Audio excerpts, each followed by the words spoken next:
Crossover Day effectively kills many bills. There are others that have a sort of immunity. A sponsor for one of those bills says it's aimed at clarifying how Macon-Bibb County chooses its election supervisor. Opponents argue it's an overreach of power. Anthony Montalto breaks down the bill and tells us how we got here. Since 1969, this board has worked with the mayor and commission to recommend supervisors for appointment and ensure smooth election process. Macon-Bibb Democratic Party Chair Joshua James Billings is talking about the Macon-Bibb Board of Elections, where Democrat, Republican, and independent members serve to ensure the integrity and efficiency of our county's elections. Tuesday, he led a press conference protesting Senate Bill 227, which would change how Macon-Bibb County chooses its election supervisor. He says it would officially give Macon-Bibb County all the authority to choose the supervisor and take power away from the election board. Where is the merit in stripping the board of a duty that they have duly served since 1969? According to the county's current charter, if the supervisor leaves, the Board of Elections recommends a candidate to the county commission. Then the commission approves or denies the candidate.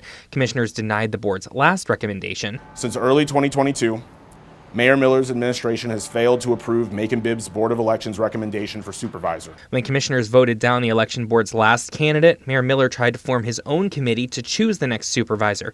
The election board sued to stop him. Oral arguments for this lawsuit are set to begin in May.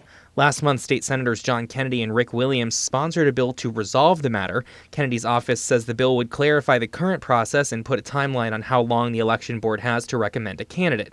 According to the bill text, the election board would have 30 days to give the county their input. The county could then approve or deny the election board's candidate or approve their own candidate. In Macon, Anthony Montalto, 13 WMAZ News. John Kennedy's office says the word recommendation is what causes confusion. They say legally that word implies the election board would give their input, but the commission would not have to follow it. Kennedy says he is working with local officials like election board chair Mike Kaplan and Mayor Miller to finalize the bill text. Kaplan says he wants the matter settled outside of court, but he will continue with the lawsuit. Mayor Miller sent us a statement this afternoon that says, in part, quote, the county has responded to a frivolous lawsuit filed on behalf of the Board of Elections and are eager to vigorously defend this action based upon the merits. He says their goal will always be to choose the most qualified supervisor possible. And John Kennedy also says since this is a local bill, it is not subject to crossover day and can still become law this session.